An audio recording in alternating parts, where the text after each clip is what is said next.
up first. Let's see.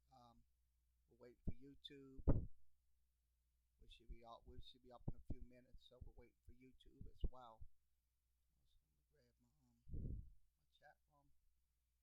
Make sure we get our chat rooms up on the screen.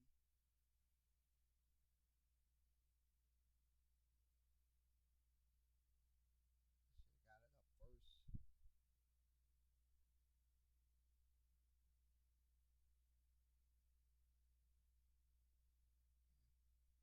Everything's on.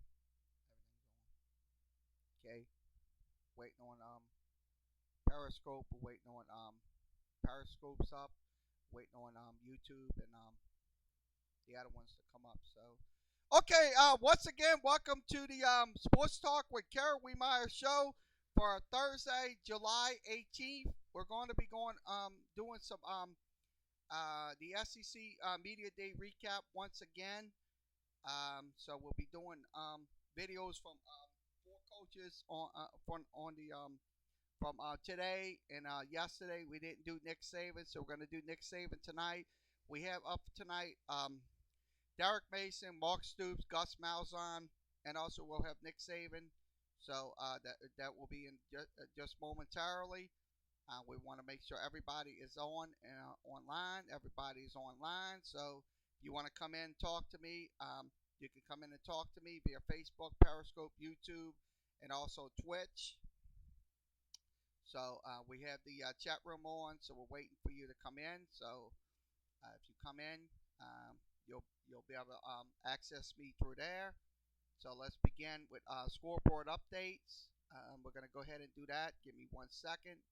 We turn on the recorders. Okay, everything's on. Also, we're recording for the podcast as well. You can go to anchor.fm and get the tonight's show in podcast format. So let's go ahead and pull these scores up. 1 second. I'm going to see if I can get the screen on. 1 second. Let me switch it over. Okay. Got everything up on the screen. I'm trying to get everything this low screen. Okay, let's go ahead and pull this up. Okay, everything is off the screen. So we're giving you a scoreboard update. I'm about to give you a scoreboard update. Just wait a few minutes because we got to get these things up and running. Okay, MLB score update. Everything's on the screen. We're waiting for the loaders to come in on ESPN.com. So ESPN.com, we get our scores. Okay, in the at the end of the second inning, it is no score between the Rays and the Yankees. Also, it is in the bottom of the fifth. The Cleveland Indians have a runner at second and 2 outs. It is 3-3. Also, top of the fifth, it is the Reds up 3-0. The St. Louis Cardinals are batting. Also, it is the Nationals up 8-1. That's in the bottom of the third. Atlanta's kind of struggling right now, Randy, if you're watching this broadcast. So they're kind of struggling against the Washington Nationals. Also, it is the A's and the Twins, bottom of the second, scoreless. They have, let's see, the Twins have 1 ball and 3 strikes, 1 out. So it's 1 out in that inning. Okay, Miami Marlins win 4-3 over San Diego. The Los Angeles Dodgers lose 7-6 to the Phillies. Also, the Boston Red Sox win 5-0 over the Toronto Blue Jays. Also, it was the Royals winning 6-5 over the Chicago White Sox. In the first game, the Yankees win 6-2. Other games going on later on tonight. Wade Miley is pitching for the Houston Astros tonight. He is taking on the LA Angels of Anaheim. So LA Angels, Wade Miley is going to be pitching. He has a 7-4 record, 3.32 ERA. Also, let's see, the Brewers are taking on the Arizona D-backs. That will be at 8:40. 20 minutes to 9. Also, 15 minutes to 9, it will be San Francisco taking on um, New York Mets. So that is the MLB scoreboard for tonight. Okay, let's see. I'm looking at the game going on. It's MLS Soccer, 35th minute. Those score between DC United and Cincinnati. Also, the other game going on later is Portland and Orlando. That will be at 9 p.m. on ESPN and also ESPN 3. Okay, let's go over WNBA action. We'll go there. One score to report. WNBA games. It is the Spark winning 69-64 against the Wings. So that was in that game. So that's the updates on the WNBA scoreboard. Okay, that's I think that's it. Let's go to minor league baseball before we start our presentations with the SEC Media Days. Let's go ahead and give you AAA scores.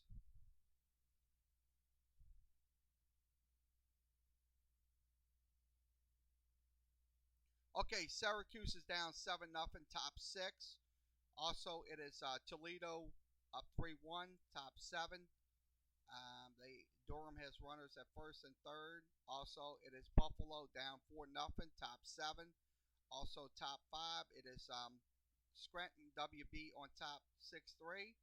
Also, it is tied up at one top second between Memphis and Round Rock. Also, it is 2-0 Nashville on top of San Antonio. Also, the Baby Cakes up 1-0. That's in the bottom of the second. Other games going on later. 8:05 Central Time, 9:05 Eastern. It will be. Let's see. I'm trying to look at the thing. Okay, it will be Sacramento taking on Salt Lake City. Also at 9:05 Central, it's a straight up 9 o'clock hour. It will be Reno taking on El Paso. Also, it will be Tacoma taking on Las Vegas. Also, Louisville wins 4-2 over Pawtucket. Also, Rochester wins 9-4 over Norfolk. Also, it was Gwinnett winning 11-2. Also, it was Oklahoma City winning 18-5 over Iowa, and also Fresno winning 10-9 over Albuquerque. So let's go ahead and switch out to the AA level. Waiting on the AA scores to come up. Give me 1 second. Clear this out on my phone. Okay, AA scoreboard, no hitter in that game. It is Erie up 2-0. Also, it is Portland up 4-0. Also, it is Hartford up 4-1. That's in the middle of the 6. Also, in the bottom of the 7, Bowie up 1-0. Bottom of the 7th, runner at third and 2 outs. Also, Akron down 6-1 to Binghamton, bottom of the 6th. Also, it is Northwest Arkansas and Corpus Christi, even at 1. That's in the top of the 5th. Also, Jacksonville is they have 1-0. That's going into the 5th. Also, Mississippi Braves on top 1-0. That's in the middle of the 6th. Also, it is Mobile up 2-0. That's in the top of the 4th. Also, Montgomery up 2-0. Also, Springfield up 1-0. Also, it is Frisco and Tulsa scoreless. Also, it is Birmingham up 1-0. And Arkansas and Midland, no score, top 3. And also suspended game, bottom of the 1st, 1-0 riding on top. That's in the bottom of the 1st. Runners at 1st and 3rd and no outs. So that's the Major League Baseball, minor league baseball, also WNBA, and also MLS soccer scoreboard update for this hour. We will begin with our features. We will have the SEC Media Days. So SEC Media Days concluded today with Vanderbilt head coach Derek Mason, Mark Stoops from Kentucky, also Gus Malzahn, and also we threw in Nick Saban from yesterday. We didn't get to play Nick Saban's clip and see what he had to say at SEC Media Days. So we will start tonight, and we'll also have the Southland Conference Media Day rebroadcast. We'll have some of it. We're not going to have everything tonight, so we're most likely going to have some of it, and we'll have some for tomorrow too. So let's begin with our first coach, which is Derek Mason. He was up at 9:30 this morning on the SEC Media Days talking to the media. So I'm going to go ahead and set this up for you. Give me 1 second. Let me put the Dolby's on so we can have this turned on so everybody can hear it loud and clear, so we don't have any issues with anybody. So let's begin with Derek Mason. He is the coach of the Vanderbilt Commodores. He will discuss the Vanderbilt football season and to the media. So let's begin without further ado. Derek Mason. Coach, I wanted to ask you about a player that has entered the transfer portal. Jamil Muhammad had a great spring game, kind of killed it for you guys in the spring game. Right. And then he went and entered the transfer portal, I think, a few weeks later. What did he say to you, and what did you kind of make of that decision to do that?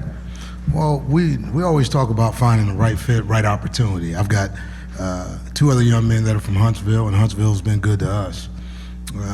Jamil had a great spring, man. He did a great job. I just think, for him, okay, man, he wanted the opportunity to play now. And when you look at, in the reality of college football, it's somewhat microwave a little bit, man, but he's talented. He's going to go someplace and he's going to play right now. But, I've got good quarterbacks in our system. I'm traditional when you talk about, trying to raise those quarterbacks, through your system. At some point in time, Jamil Muhammad is going to step on the field, and when people get a chance to see him, he's going to be as dynamic as any quarterback, out there. So if you're looking for a quarterback, man, you need to go get him because he's a good player. Coach on the end, second row. Yes. Hey, Coach. Bruce Marshall, Sports Byline USA. Hey, How Bruce. You doing? Quick question about Stanford, because you had worked there for a few years with Coach Shaw, and I thought Stanford sort of set the template, I think, for a private school in a big conference like that. And one of the things they did was develop this sort of national recruiting, also because they played, and you were there when you coached, Notre Dame, and they went back Midwest a lot. Right. And I think you're trying to set that sort of a footprint for Vandy, but scheduling-wise, I don't think you guys have come out west in a long, long time. I could be wrong about that. Do you have any thoughts, future scheduling? Do you want to expand it more, and does that help you think develop that base a little bit wider? Well, Bruce, we do have some games coming up. We head out to Hawaii in a couple of years. We head out to Stanford, I believe. So we'll have an opportunity to get out there. But I first of all have to give credit to Pat Fitzgerald at Northwestern. I think he's been in his position much longer, than David. He's been winning, and competing, at this level. For a long time, and I think you got to give credit where credit is due. Now, with that being said, I think David Shaw has done it as good as anybody in the country. When you talk about being at a school that has an academic, reputation and has some things that are different than the schools in their conference, but I continue to have conversations with David Cutcliffe, who I believe has been phenomenal in terms of what he's been able to do. You see it with Clausen. Been happening over at Wake Forest. So I think what's happening in college athletics overall is that parents are starting to become better consumers along with the student athletes. They don't want just a 4-year experience, man. They want a 40-year, 50-year experience. How do you build your brand? How do you build your network? And it takes time to go through that process, especially for me, trying to get blue-collar players. And I think that's how Pat built it. That's how Jim and David have built it at Stanford, and that's the way I'm building it at Vanderbilt. So here we go. Coach, to your left, on the end, the cameras. Hey, Gerhard Mathagani, WEAC. You mentioned Huntsville a minute ago, but you also able to sign Justin Harris out of Etowah, Alabama. What were some of the things you've seen from his game and some of the things you're optimistic about as far as his career? I'm so excited about this class, okay? But when you talk about Justin has A+ ball skills, and that's an NFL term. You know, when you're going through scouting, man, you're looking for guys with A+ ball skills, guys that can change the game. He's dynamic, speed, length, athleticism, high football IQ. This class has it in spades.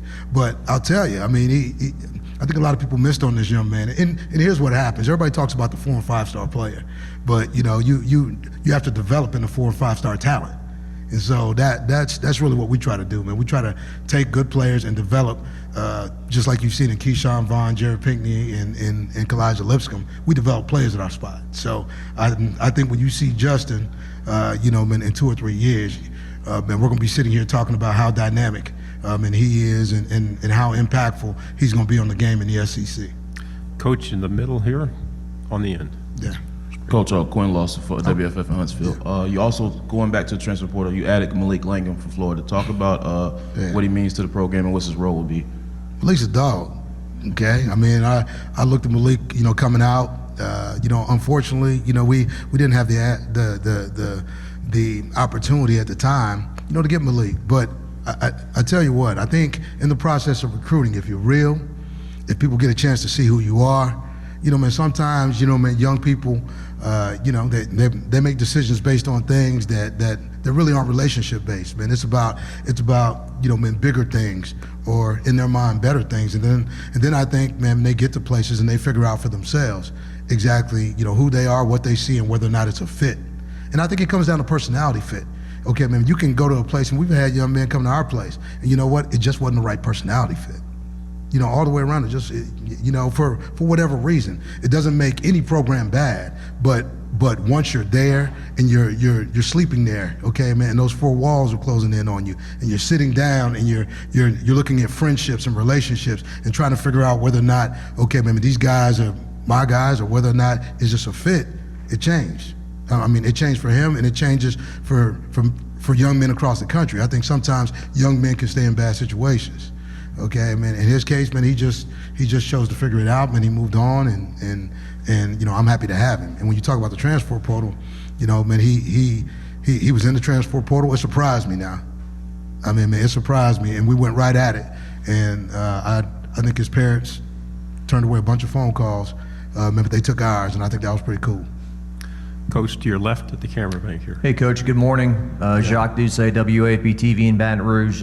You've got a big home game. LSU's going to Nashville for the first time in a decade, I think. Your thoughts on that game, and although your stadium is one of the smaller atmospheres, you feel like you can create the kind of atmosphere to pull off a big win like that? Man, it's about what happens between the white lines. You know, you talk about atmosphere. You got to get on the football field and play a game, and I think, you know, that's what Coach Orgeron's all about, and that's what we're about too. Man, we're gonna line up and play some football. Man, I've got nothing but respect, you know, for him and his program. But you know, really, it starts with Georgia. So we're gonna start with Georgia, then we're gonna go to Purdue, and then we'll play LSU at our place. And you know, all 3 of those games will have a lot of excitement and fanfare. So let's get it. To your right, Coach, second row. Yes, Coach sir. John Wilson with KBTX TV in College Station, Texas. Do you like the fact that you'll open the season with a conference game that's so big in Georgia? John, I love it. I got a lot of respect for Kirby Smart. Man, we spent some time together this summer, okay, at the Nike coaches trip, and I felt like we were kindred spirits, man. We're you know, brothers from another mother. I mean, it truly felt that way.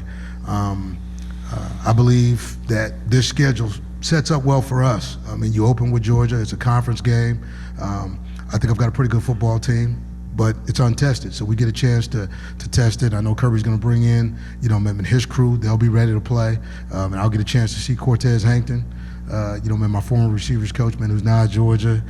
He gets a chance to see the gang. I mean, it's going to be a fun game. It's going to be a lot on it, and you know, man, we look to play good football. So do they.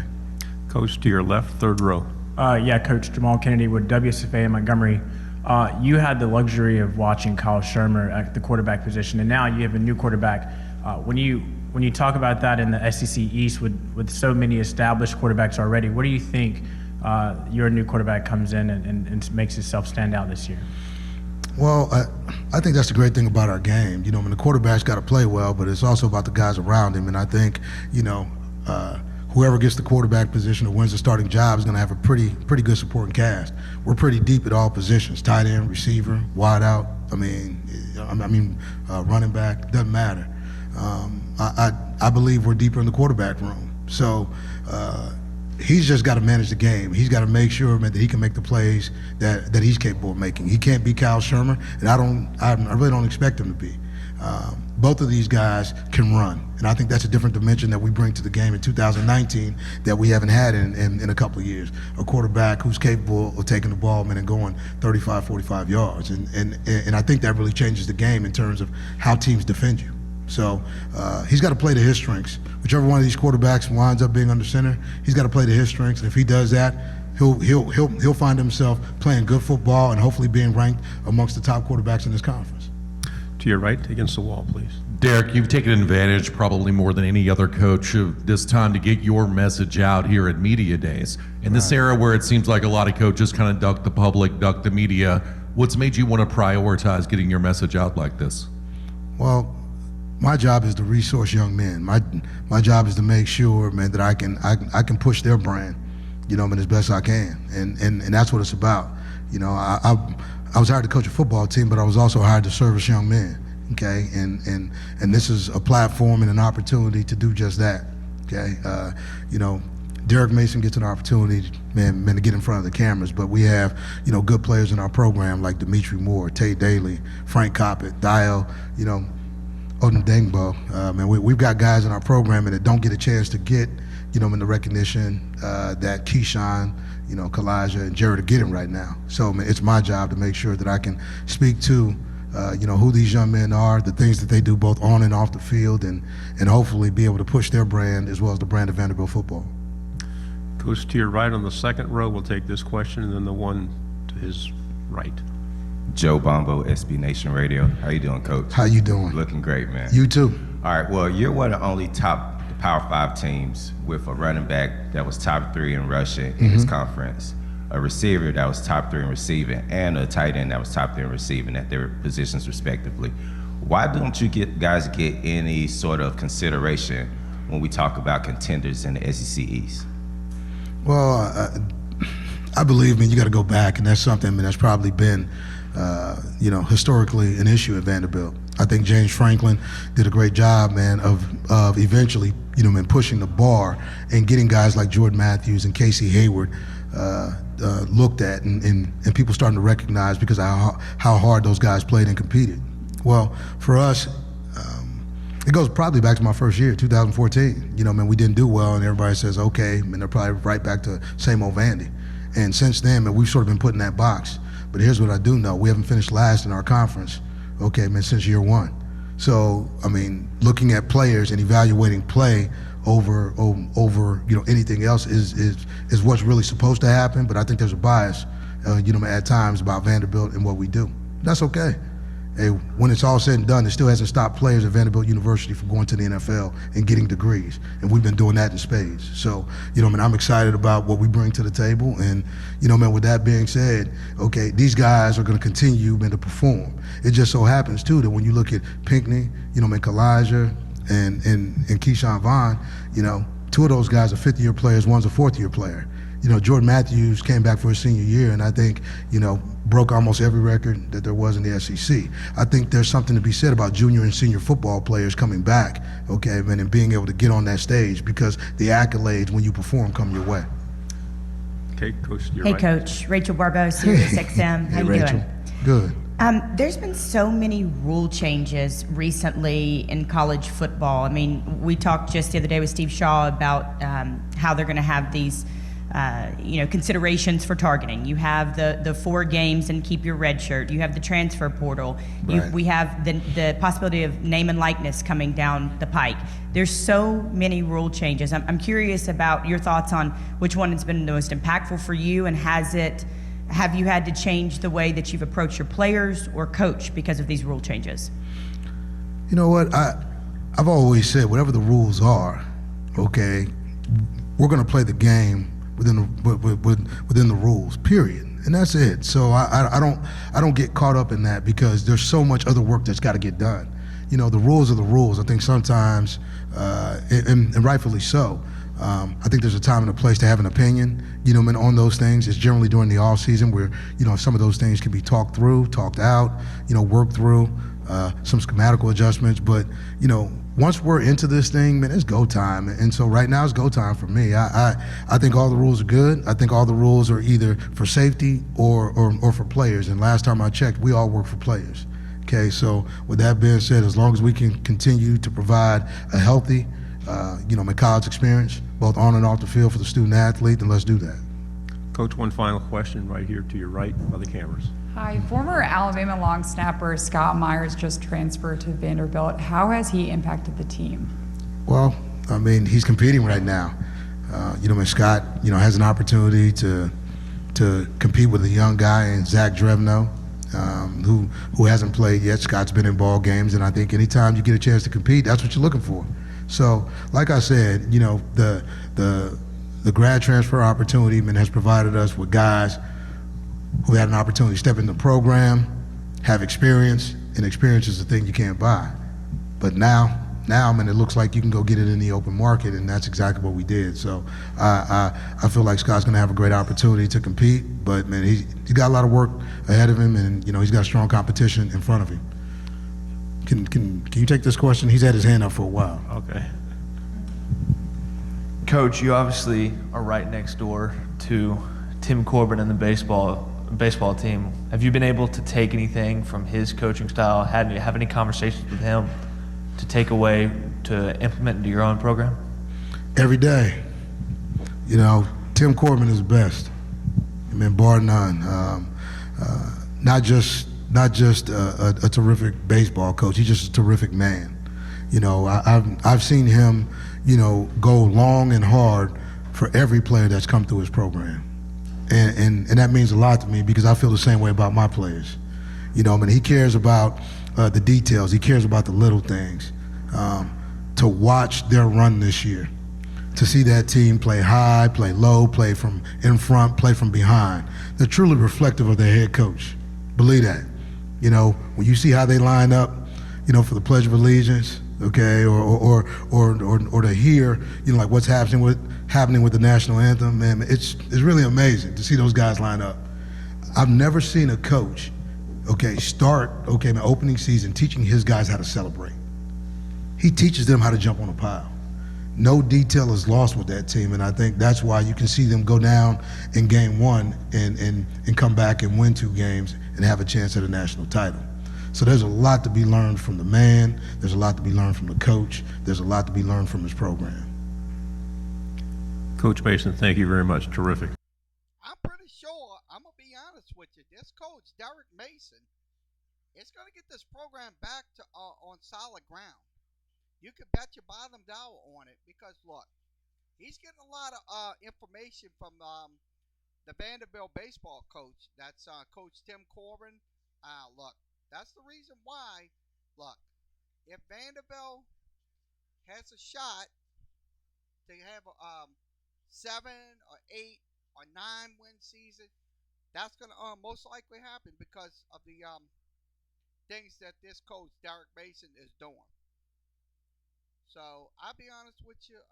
Look, a lot of the Vandy fans were not happy with the recent performance of Vanderbilt. But the truth of the matter is, this Vanderbilt program is going to be back on the map anytime soon. You can bet your bottom dollar on it.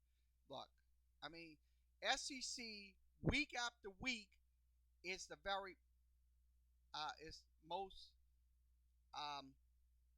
complicated conference you can compete against. That's one thing about it.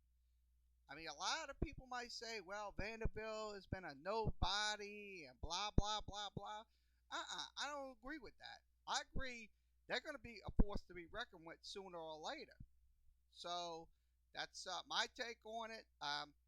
Let's go ahead and play the Mark Stoops clip from today. He's talking about the Kentucky football program. And also we'll have Gus Malzahn, and we'll also have Nick Saban to wrap it up, the SEC Media Days. So let me go ahead and switch this over, and we'll listen to Coach Mark Stoops from the University of Kentucky. Coach Stoops, you will have some opening remarks, and then we'll open it to questions. Coach, it's all yours. Thank you. It's good to be here. Hard to believe it's been 7 years representing the University of Kentucky, but it's an honor and a privilege to be back, and look forward to a big season. Right here to your left. Jordan Campbell, Fox Sports Shows. Obviously, Coach, a phenomenal season for you and the Wildcats last year. What do you and your staff, your players, have to do to make double-digit win seasons an every-year thing? Continue to concentrate on the things that we did to put ourselves in a position to do that. You know, all the practices, the policies, the disciplines that we have to put ourselves in a position to win. And, you know, you really got to focus on the details and the day-to-day operation, and the big things will happen. Yes, to your right against the wall. Hey, Coach. Michael Bradden from Saturday Down South. I've heard you this offseason kind of question people calling your program, thinking they're going to take a step back, and you've noted that, you know, last year we didn't know some of these players, but you got more players that we don't know for the coming season. So could you just give us an idea of some of those players who will be stepping up next year? No, I just simply stated that you know, if I was worried about that, then I wasn't worried about it last year. When I stepped in here last year, you know, I was one of the few people in here that had a lot of confidence in our football team as well. And so, you know, that really can't affect us. Again, it's what are we doing day to day to put ourselves in a position to be successful. We shouldn't need any outside motivation for us. You know, we care deeply about what we're doing, and what we're doing put our team in position to be successful. If our players want to use outside motivation such as that, that's fine. But it hasn't made a difference the past 3 years, you know, for us. You know, and what people predicted us and what we thought we were going to do. You know, we've and that's what we're planning on doing again this year. You know, we're the only team in the country the last 6 years that's never taken a step back. We've stayed the same or improved each and every year for 6 straight years, and we're the only people that can say that. And what are we doing now to make sure that doesn't happen this year? Coach, to your left, third row. Mm-hmm. Coach, talk about the addition of John Summerall to your coaching staff, what it's like to have him back at his alma mater, and what it's like to be around him so far. Yeah, it's a great addition with John. He's a dynamic guy. He's a former Wildcat. He's a seasoned coach, you know, coming from Ole Miss. And, you know, so it's really important. I love the energy and the passion that he brings. And, of course, it's great having a former Wildcat. So he's been a great addition. Coach, to your right. John Wilson with KBTX in College Station, Texas. You've, over the years, talked about it. You just have to have hard work in building a program. All the hard work that you've put in, what did last year mean to you? Well, it meant a great deal. You know, first and foremost for our players that put in a lot of hard work for many years. Our fan base, they deserve that. And again, we want to continue to improve on that. But you know, our coaching staff, our players, our fans, you know, we've all been in this together, and we want to continue to grow and continue to improve. Coach, we'll stay to your right, second row. Coach, what are you hoping to see from Josh Pascal this upcoming season? Yeah, Josh has looked really good. You know, he's really carrying his weight very good. As you know, Josh started as an outside linebacker. He kind of grew into an inside guy and wanted to help our team playing inside. So he had some additional weight. And of course, he had the setback with the surgeries on his foot. And now he's getting back to full strength. You could tell he's comfortable in his weight. He's comfortable at his position. His foot has been very good, and his treatments are going well. So we have high expectation for Josh. Coach, to your left at the camera bank. Hey, Coach, what has Logan Stenberg meant to you and your program? Yeah, Logan is just a terrific young man. He's just a guy that's always ready to work. He's very disciplined. He's a physical guy. He brings an attitude with our offensive line. And an offensive line, they have a tendency to kind of set the tone for your team. And Logan's a big piece of that, a big, strong guy.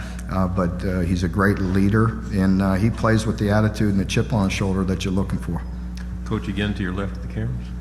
Coach, I know you're focused on this year, but a guy who can bring a lot to your program starting the following season, former Troy quarterback Sawyer Smith.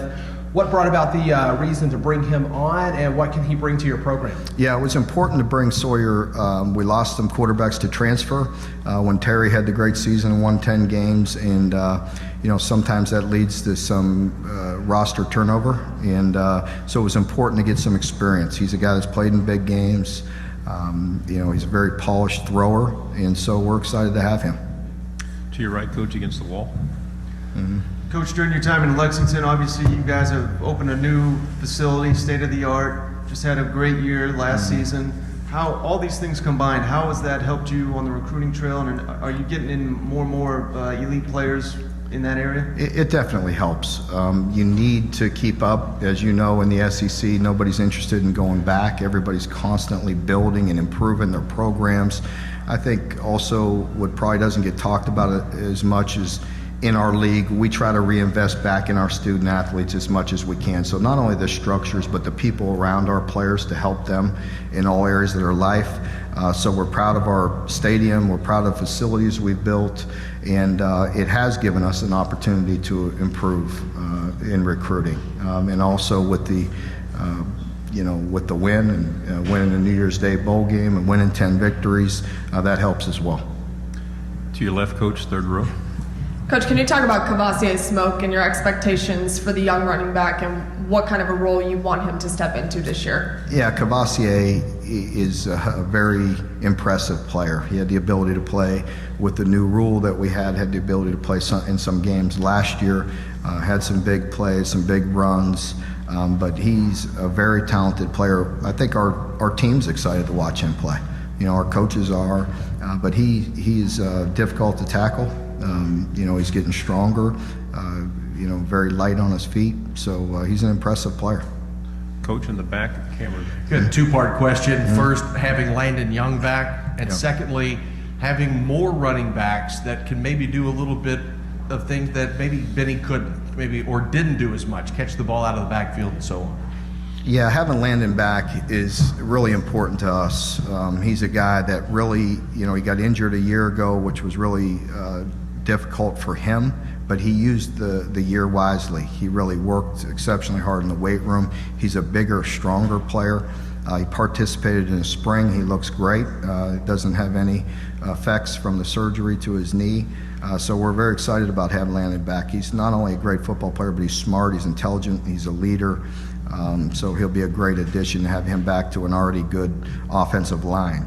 And then with the running backs, it is good. Benny is a hard guy to replace. I think,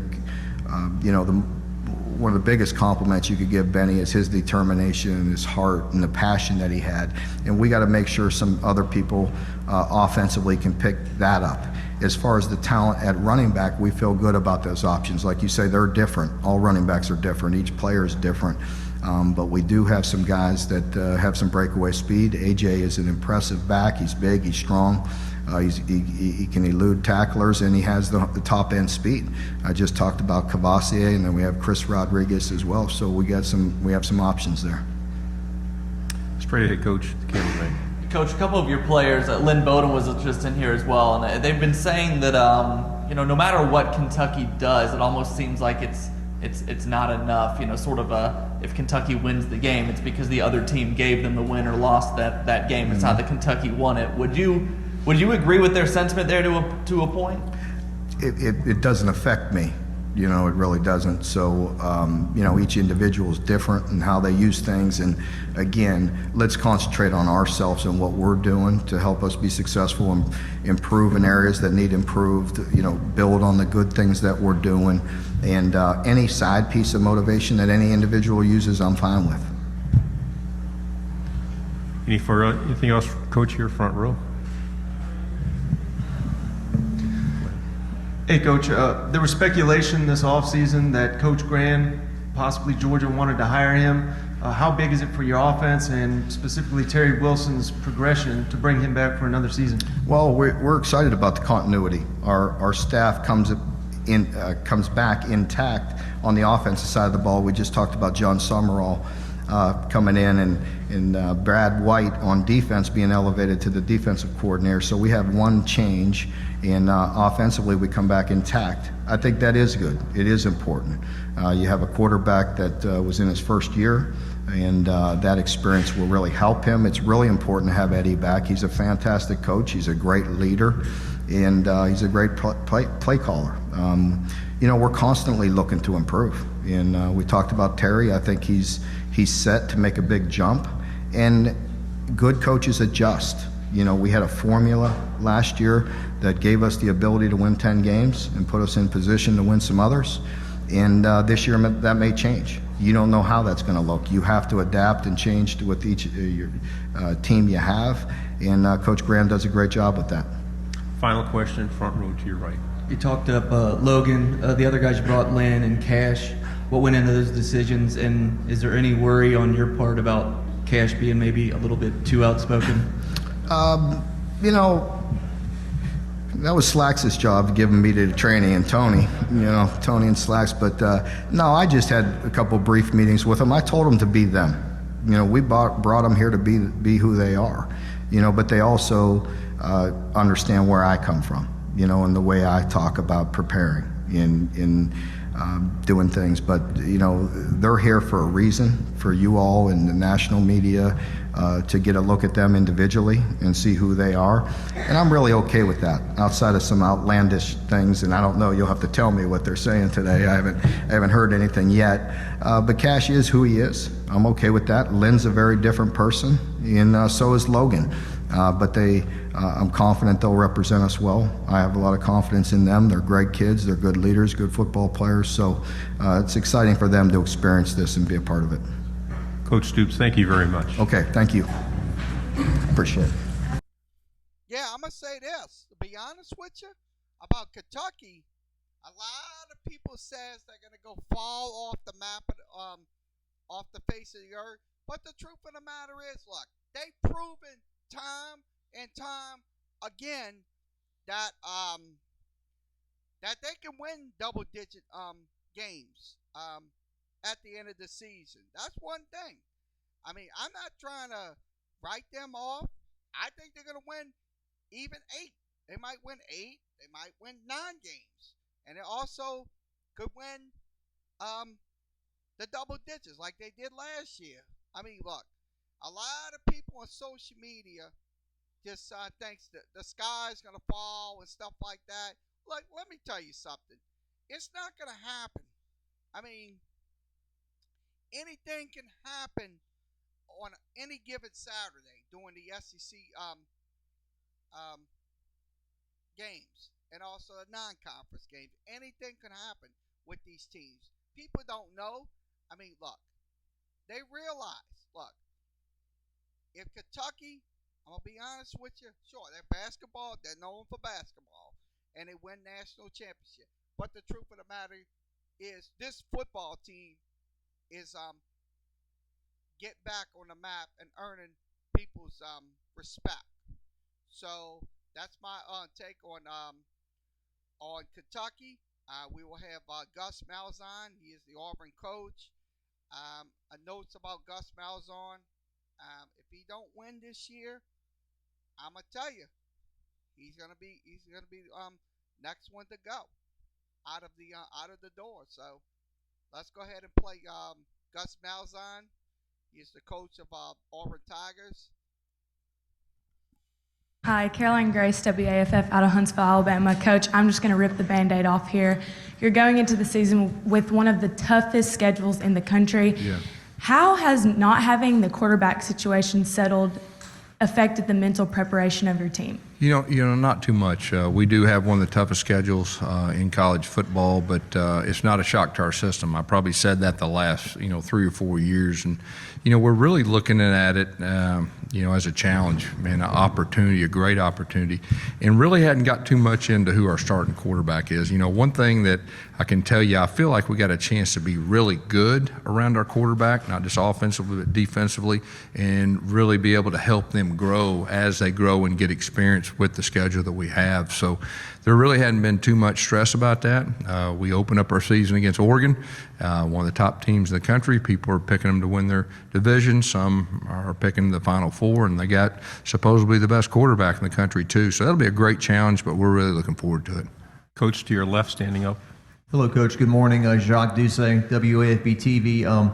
This not winning at LSU since 1999, has it been hard to kind of make sense of that, or been snake bit some years, or funny things happen, or you going there obviously this season? Yeah, I mean, it's a tough place to play, but like you said, I mean, you know, that's a long time since winning a game. You know, when you say that, it just really reminds me of the feelings that I had 2 years ago. That was one of the toughest losses that we've had, you know, in a long time. So, you know, we're looking forward to going there again. We have a different team. We have an experienced team.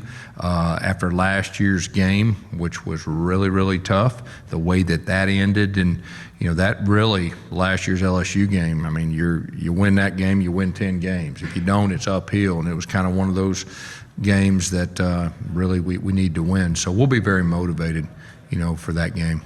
To your right, second row. Hey, Coach. Rachel Barbeau, Sirius XM. Hey, Rachel.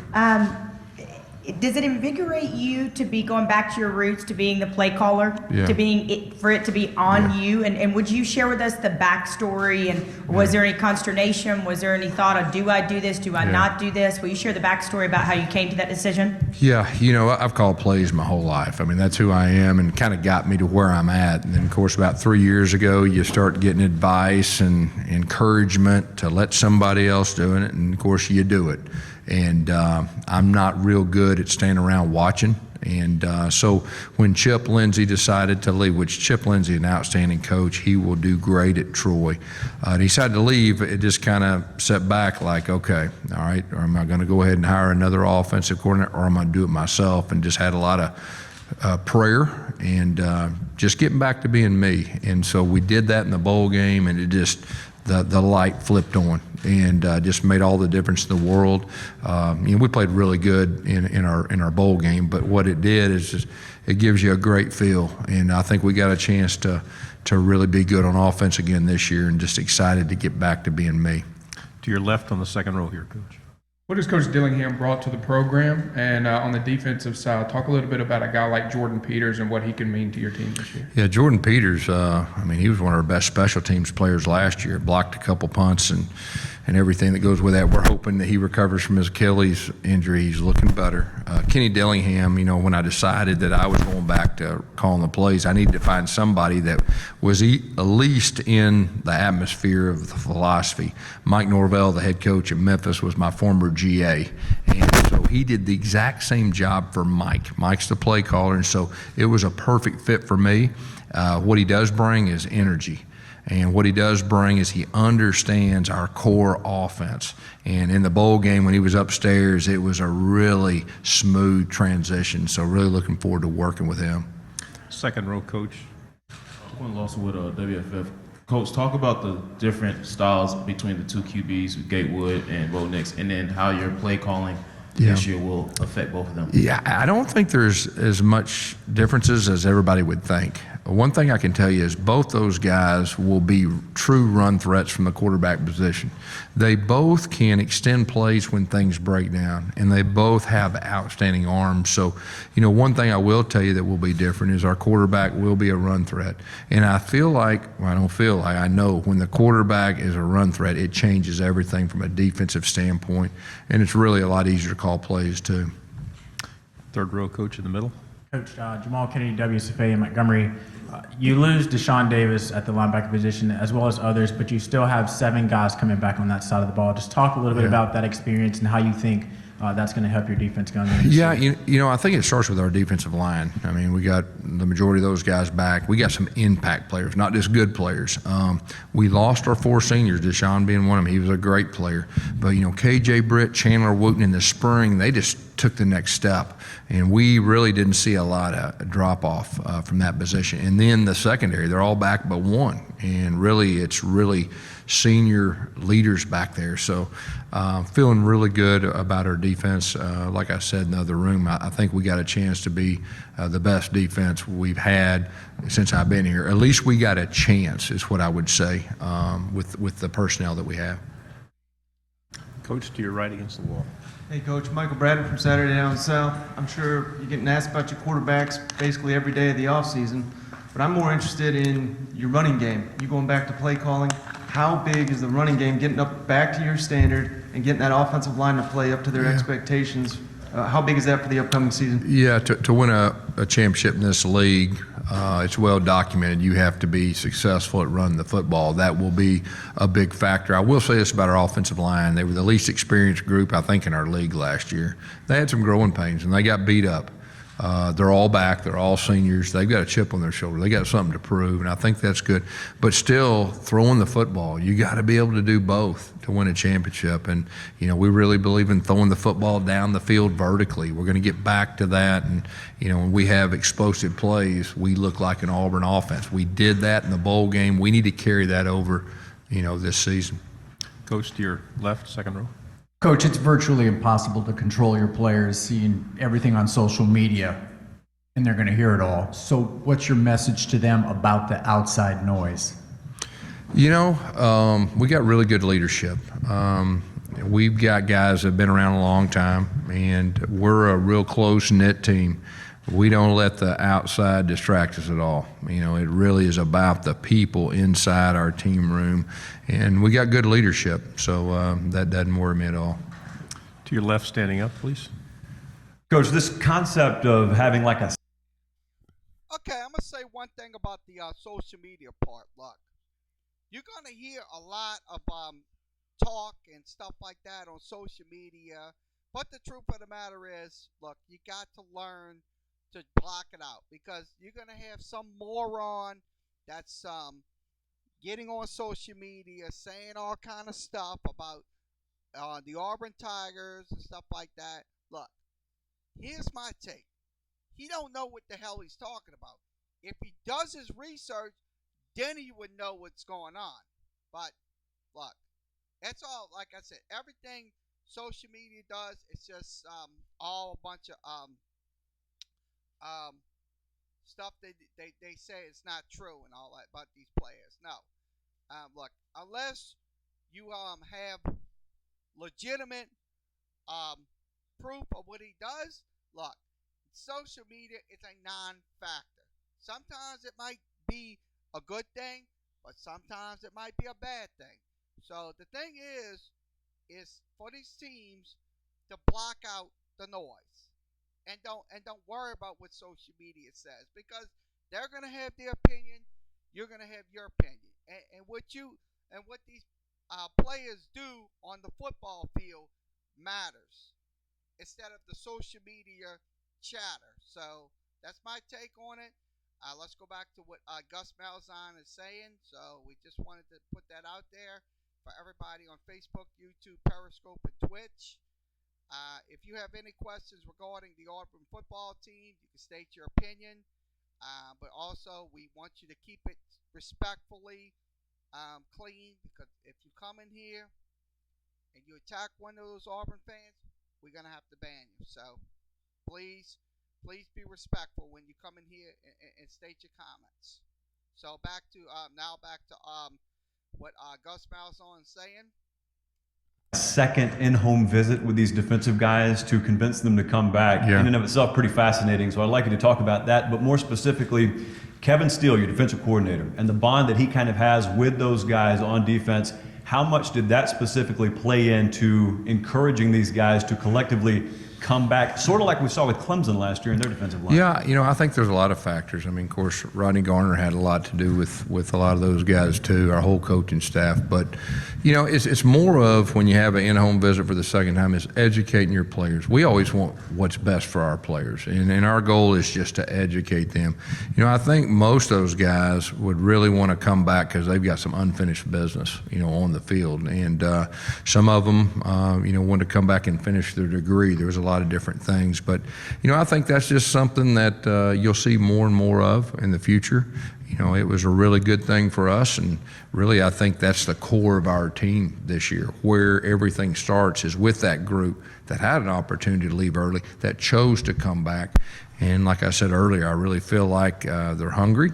I feel like they've got something to prove. And you don't just come back All right, when you got a chance to really, do some special things leaving, you don't come back just, you come back for a reason. And, I really, we got a lot of leaders on our team. We have a high character team. We hadn't had a whole lot of off the field issues in a long time. And so, but it really starts with your seniors every year. But, you want your quarterback to be a leader. And I think whoever wins that position, I think it's going to be. But we've got a lot of different leaders throughout our team. That's a really great feeling. Coach to your left on the front row. Chris Brees, CBS 42 in Birmingham. One more question on the quarterbacks. Sooner rather than later, but I really don't have a timetable. I want it to play out. We're going to put them in different situations to try to figure out who gives us the best chance of winning against Oregon. And when that time, usually what happens is the teammates know, the coaches know, and it's one of those things. So we'll see how it goes, but in a perfect world, it'd be sooner rather than later. Last two questions. First, right here on the left. Okay, another question about the quarterbacks. I'm curious about their football IQ and, more importantly, how Bo Nix conducts himself in the quarterback room, especially with him being as young as he is. Yeah, they're both, I feel like, have a good football IQ. And the thing that really stands out to me is they're hungry to learn. I mean, they're eager to learn, and they're trying to take it in. It's a real healthy relationship, I believe, between those two guys and our team for that matter. And but both those guys are desperate to be the best they can be, to learn as much football as they can. I mean, the reality is, whoever we start in the first game is not going to have any college football experience. And so that's why I kind of go back to, we need to be really good around them and let them grow. And and really try to bring them along the right way. But I feel as good as I can right now with those two guys. The reality of one of those guys leading us out there against Oregon. Your last question is to the right. Guys, there's been a lot of emphasis this off-season on writing for the brand. It seems like the staff is pouring into the player's character. What have you seen this summer from that on and off the field? Yeah, writing for the brand is really simple. It's just putting Auburn first and going back to our core values, the Auburn creed. And we've spent a lot of time with our former Auburn players that won championships, get in front of our team, telling them the important things to them about being an Auburn Tiger, and brought in Auburn greats, Ronnie Brown, Jason Campbell. There's a lot of different people, and just try to invest in our players, instill them the core values of what makes Auburn special, and just kind of going back to work hard work and playing for the guy beside you. We're in a day and time where everything, whether it's football or anything else, is about me, and just trying to really it's been very powerful, and just trying to bring everybody back in the same direction. Coach, thank you very much. All right, thank you all. Stay healthy. Good luck. All right. Indeed, they're going to have to stay healthy because, look, because Gus Malzahn's job is on the line this year. I'm going to be honest with you. If he loses, if he goes, let's say for instance, if he goes 5-7 or maybe 4-7, he's going to be his days are numbered at Auburn. But he's got to get those 7 to 10 win seasons if he's going to keep his job, because a lot of people's going to be talking about that. Is he going to be on the hot seat? Yes, he's going to be on the hot seat. Exactly. Because look, if you don't get to the national championship playoffs, sure, you're going to get to the bowl games. You might get a ranky-danky bowl game and stuff like that. But the ultimate goal for Auburn is get into the college football playoffs and make some noise. But I don't see it happening. I'll be honest with you. I really do not see it happen, because you're going to have Alabama, LSU. You most likely will see Florida in the mix. That's for the if they want to go to the SEC championship and also the college football playoffs. So, tell me, give me your take on it. Who you think will most likely win the SEC West, whether it be Auburn, whether it be Mississippi State, whether it be Arkansas, and or Ole Miss. I mean, I'm putting it out there before we play our next coach, who is Nick Saban. Nick Saban was yesterday. We forgot to play him, so we're going to go ahead and play him tonight. So you can post your comments via Facebook, Periscope, YouTube, and also Twitch. Once again, I please advise you to keep your comments to a respectful manner. Let everybody talk. Don't talk over nobody. Just please be respectful. So, okay, let's go ahead and play Nick Saban. He is the head coach of Alabama. He's always got something interesting to say during these SEC media days, no matter the season. So let's go ahead and begin with Nick Saban from yesterday. You're the leader of this program, so we've got to know, how's your hip? Are you 100% right now? I don't want to admit to being 100%. Then that would affect how many shots I get over the next 3 or 4 days, which is the end of golf season. I actually have to produce a doctor's excuse not to hit out of a sand trap, the guys that I play against, and I've really been trying to make a good game on the first tee, so I don't want to say that I'm really 100%, but I really am. Front row, coach. Hey, Nick, David Cloninger with the Charleston Post and Courier. You get South Carolina back on the schedule for the first time in 9 years this season. What do you remember from that 2010 game? Is there one player or moment that stands out above the rest? Well, I remember a lot.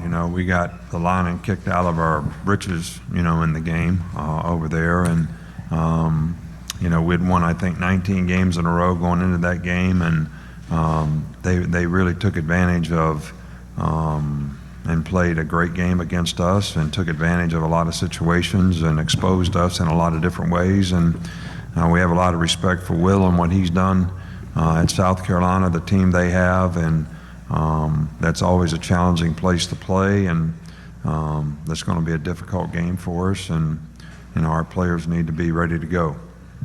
Coach, to your left on the second row. Clint Schweitzer, Great American Sports Network in Kansas City. Coach, you're in your 13th year here at Alabama, 18th in the SEC.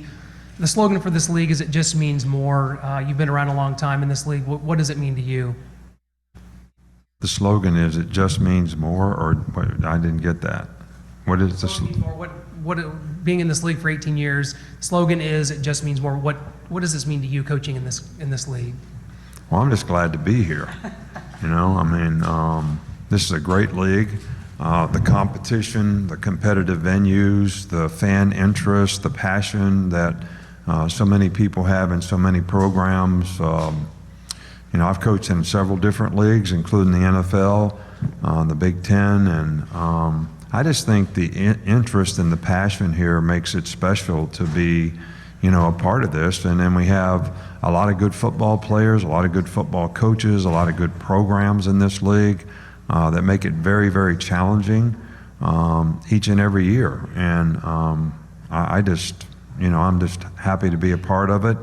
And it's been a wonderful experience, and hopefully the players that have been a part of our program have a better chance to be successful in life because of it. And their experience as competitors are going to help them, have a better chance to be successful.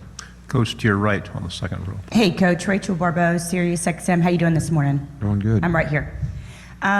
2 questions for you. The first one is, having covered you for many years, I know that you are very motivated by a loss and a win. I'm curious, after the national championship game, did you change any of your process, anything that you do, anything with practice, any way that you coach? Because you've been known to burn the midnight oil in your career and being willing to pivot when you see something that needs to be changed. Well, I think that we're constantly evolving as a program. We're constantly making little changes and things to, try to help us get better, whether it's overall program, offense, defense, special teams, any part of the program, personal development, academic support, whatever it is. We're always looking for a better way. But I think that we didn't do the things that we feel are very important to the program very well toward the end of the season last year. Now, I don't think we played with the kind of discipline that we want to play with as an organization and as a team. I don't think we had We didn't have a culture of accountability, with our team at the end of the season. I think putting the team first is always really, really important, and these are the kind of things that I think we need to improve on if we're going to be able to improve as a team and continue to develop and have success. And I think, you have to be able to live with success. You have to understand that success is not a continuum, it's momentary, and if you don't continue to do the same things that you've always done, you're not going to be successful. And I think sometimes players get complacent, take for granted that just because we played well in the past, we're going to continue to play well in the future, and then you create bad habits and the way you prepare, and then you get exposed by somebody that you play that is really, really good. So I don't think it was what we were doing so much as how were we doing it? How did we execute? What did we do? And that's something that we need to improve on, but we're also constantly trying to evolve as an organization. Coach, last question.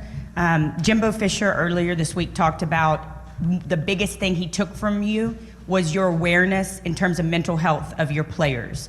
That's huge, Coach. And I heard you earlier this year talk to high school coaches and talk about that, about caring about your players, about really looking at them and seeing how you can serve them. Is that part of your legacy, how you want to be remembered in the SEC and in coaching? Well, I think, what I'd like to, I've been around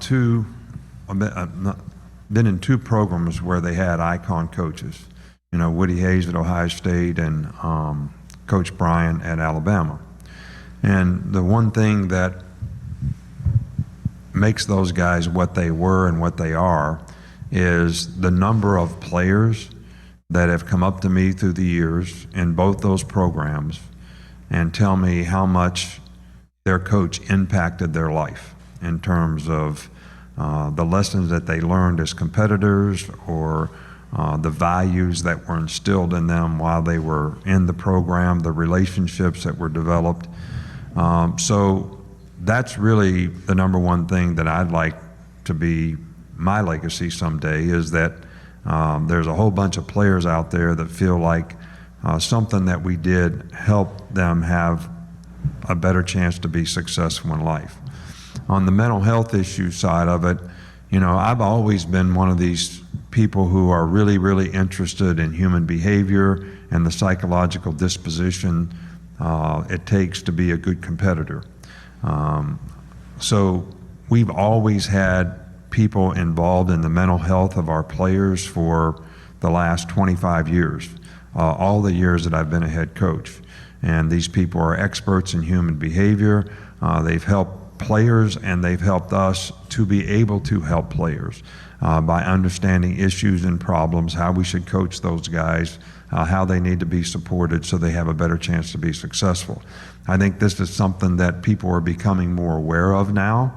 I hear in the NFL they're going to have somebody like that within every organization now. We've been doing that for a long time, and it's been very effective, I think, and helpful to the players. Coach, right here in the middle, second row.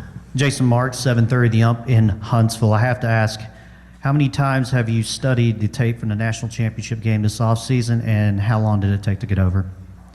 I don't know that you ever get over things like that. I think that we obviously looked at the game several times and tried to analyze the things that didn't go well, but it's not that difficult to figure out. And watching it over and over and over doesn't give you any additional insight. It usually comes down to how did you execute, how did you block and tackle, how did you execute and do the things that you were supposed to do relative to how you practiced. And we didn't practice very well for the game. It was a difficult trip for our team. Same circumstance for them. They handled it a lot better than we did, and we didn't execute very well in the game. So I don't know that you ever get over those things. I think more about the games that we've lost, whether they're SEC championship games that we lost, playoff games that we've lost, games that we lost in a national championship game, things that we could have done differently that might have changed the outcome, things that we could do differently to change the program so we have a better chance to be successful in the future. But I don't think it takes long to figure it out. I don't think it takes long to watch the tape and see what you did wrong. And, you know, some of it is, you know, personnel issues. Some of it is execution issues. So, you know, but we're looking forward and trying to take the lessons that we learned from that game, implement those as lessons for our players in the future so that they have a better chance to be successful. And that's always the challenge. You know, it's a new season. How are we going to respond? What kind of leadership we're going to have? How are we going to reinforce those things that we're talking about to make it impactful for how we improve this year? Coach, to your right, front row. Hey, Nick, Matt Smith, Southern Pigskin. Similar to what Rachel was saying on the mental side of things, are there any measures you guys take to help players deal with more the mental side of injuries, like Tua last year, where you're cleared to play, but you're going to be in some pain for the rest of the year, probably not going to get better until after the season? Are there any measures you guys take to help those guys deal with the normal aches and pains and fighting through those that come with just a long football season and the grind of that? Yeah, I think that, you know, when we have players that, you know, struggle with injuries, and every player, you know, responds differently. You know, some players can play with, you know, their arm hanging off, and other players can't play very well if they have a hangnail. And I think that comes down to, you know, their psychological disposition. And I think that we've always employed psychiatrists, sports psychologists to try to help players deal with those issues. I mean, no different than dealing with a death in your family, dealing with an issue that you might have with your children. I mean, all these things are things that being supportive and helping people. The one thing that I've learned is, you know, when players get injured or anybody gets injured, including myself coming back from this hip, is, you know, you always anticipate that it might hurt again. And even though it's not, you're afraid to go full speed. You know, you're afraid to step out because you're afraid you're going to hurt yourself again. And this is probably the thing that is the most difficult for players to overcome, that you are okay. And, you know, just like, you know, Doc told me with my hip, he said, look, you're okay now. You can do whatever you want. And it's going to hurt. It's like having a new ball glove. It's stiff. It needs broken in. So the more you do, the better you're going to be. I was still apprehensive to do some things, but I think that's normal. And I think as you do more things, you develop more confidence. But, you know, having people who are there to support you and help you understand those things can be very helpful. Last two questions over here, Coach, in the front row. Hey, Coach. Rocco DeSangro, WHNT News 19 out of Huntsville. LeBron Ray, what have you seen from him this offseason on the football field, and what are some expectations you have from him for this upcoming season? LeBron Ray has been a very good player for us. He was very productive for us last year. You know, we look at him even last year as a starter who rotated in and played probably just as much as any of the defensive ends. He's an athletic guy. He's got a great motor. He's gotten bigger and stronger. He's more physical now. We think he can be a really, really good player for us. And, you know, he's had some, you know, foot and ankle things that have bothered him a little bit in the off season, but, you know, we expect him to be 100% in full go when we get started in August. And I think he's a player that we definitely want to count on to be a good leader on our team and someone who can contribute, you know, and be very productive. Last question, gentleman, right here in the middle, second row, white shirt. Yes. You. Rick Henry, WSTV, Columbia, South Carolina. Coach, what were the qualities or the reasons that you hired Will Muschamp the first time, and did you know early on that he could possibly one day become the head coach?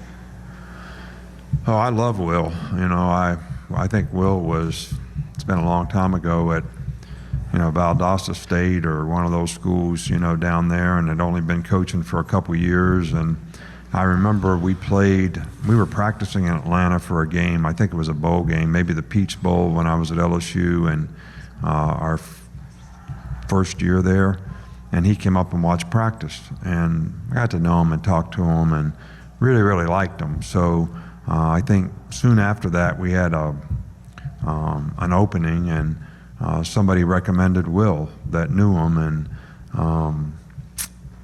because I had a good feeling about the little meeting that we had in Atlanta, we brought him over, we interviewed him, and he's an extremely hard worker, very knowledgeable guy, great leadership. Players respond to him well. He's got toughness about him, which I think is important to instill, especially on defense with your players. And he did an outstanding job. And I can't remember exactly, but whether it was a year or two, he was the coordinator, and went on to Miami with us, and so I didn't ever have any doubt that Will would be extremely successful as a coach, and he did as good a job for us in our program and what we asked him to do, and the way he did it in every way, how he represented the program, how he coached the players, how he developed players, how he recruited players, as anyone we've ever had. Thank you, Coach. We could keep All you right, longer, thank but it's you. time to go. This video was brought to you by the Alabama Department. I'm gonna say this about Nick Saban. Look, this is gonna be they're gonna have to bounce back this year, because a lot of people around the Alabama fan base is most likely gonna get very impatient with Coach Saban, and I'm pretty sure it'll most likely end if he doesn't win a national championship again with Alabama. He'll most likely leave the college football ranks and most likely go back to the NFL. That's the thing that's Alabama fans are going to have to be aware of, because these Alabama fans, they won a national championship, and they're going to be poised to do it. I mean, I'll be honest with you. Look, sure, a lot of people in the SEC, including myself,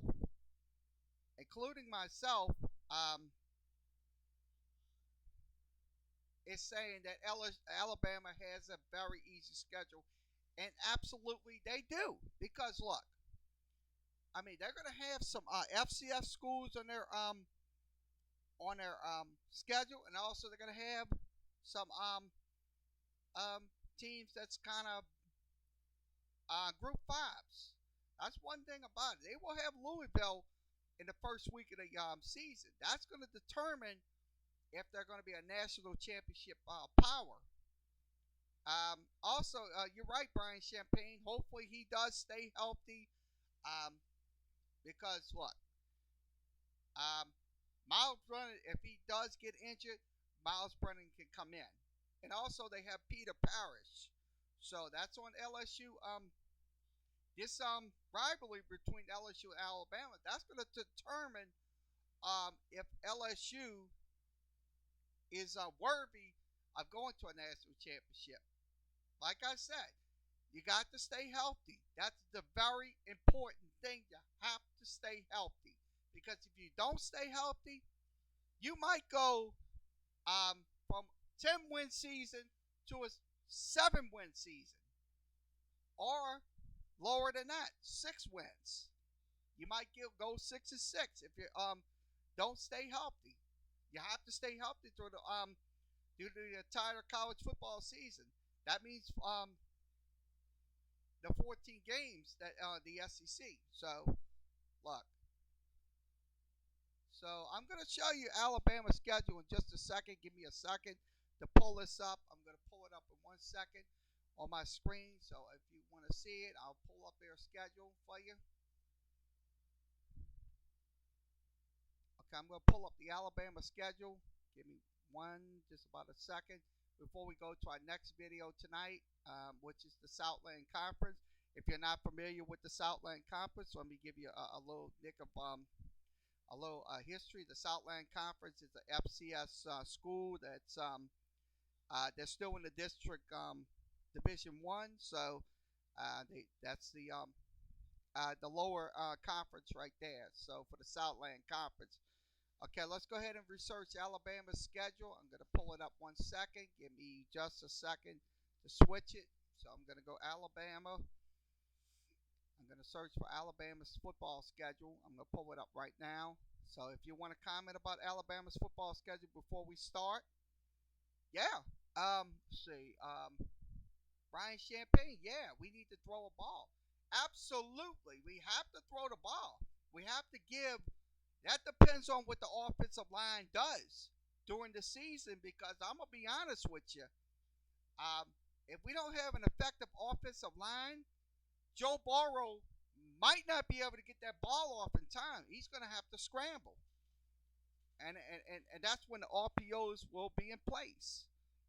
So let's give you the rundown of Alabama schedule, 2019 schedule. Let me give you 1 second. I think I've got the wrong schedule. Hold on. 2019. Switch it back. Okay.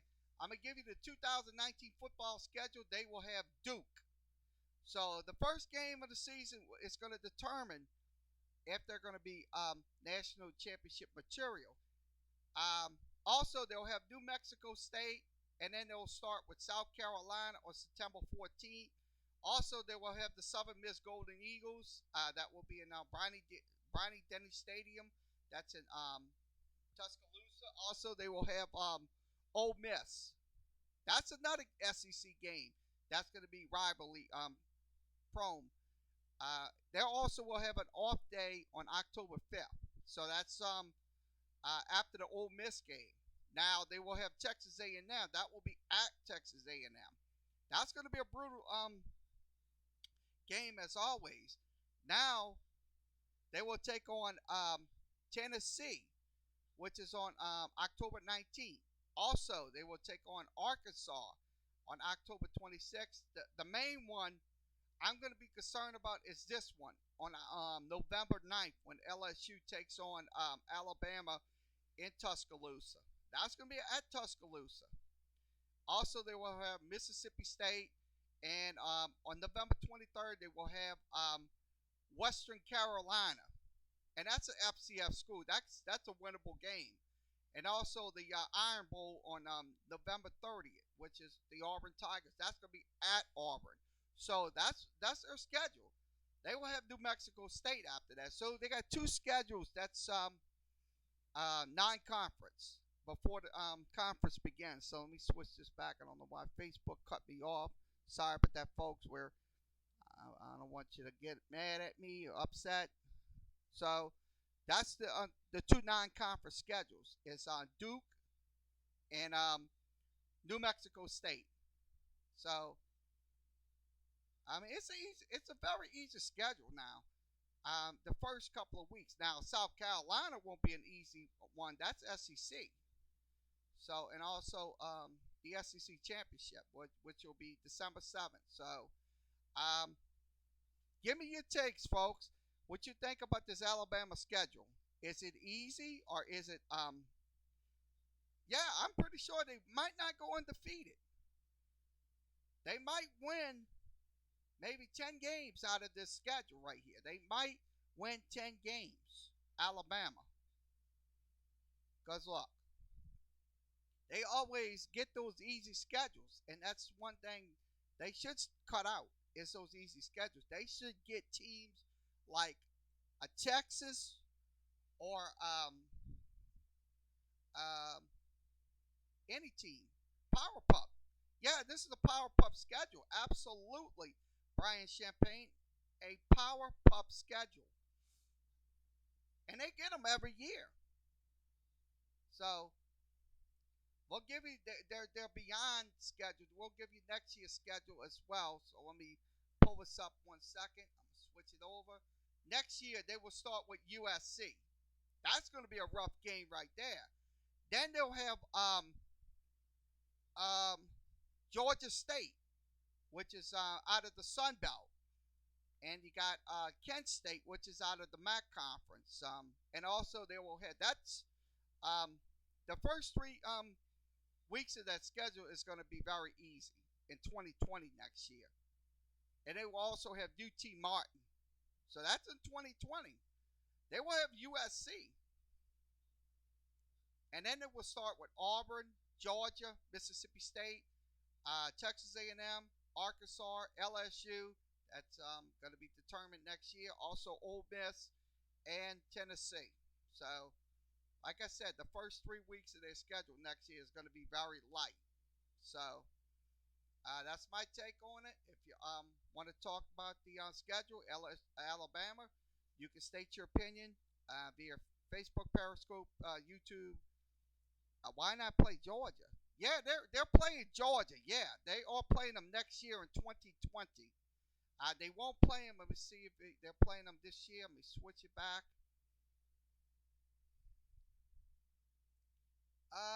They will not play Georgia this year. They will play them next year, Brian. So it's next year. So they're not playing them this year.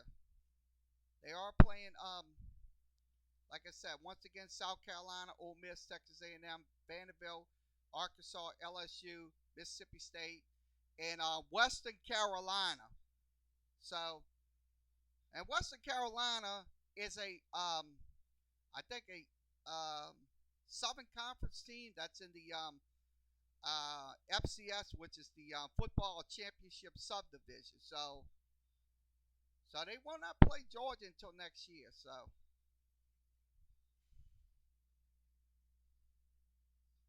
anybody else wants to state their opinion before we play our next video, which is the I want LSU to play Ohio State. Yeah, that would be a good matchup. Ohio State and also Michigan.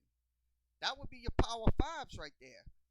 Because Ohio State, I mean, you could play them. But next year, we'll go over LSU's schedule. I'll show you. I'll switch it over. Let me go ahead and show you their schedule and beyond. So we're going to show you the schedule. Give me 1 second to switch it over. Okay, 2019, we'll go future schedule. We'll go for LSU football.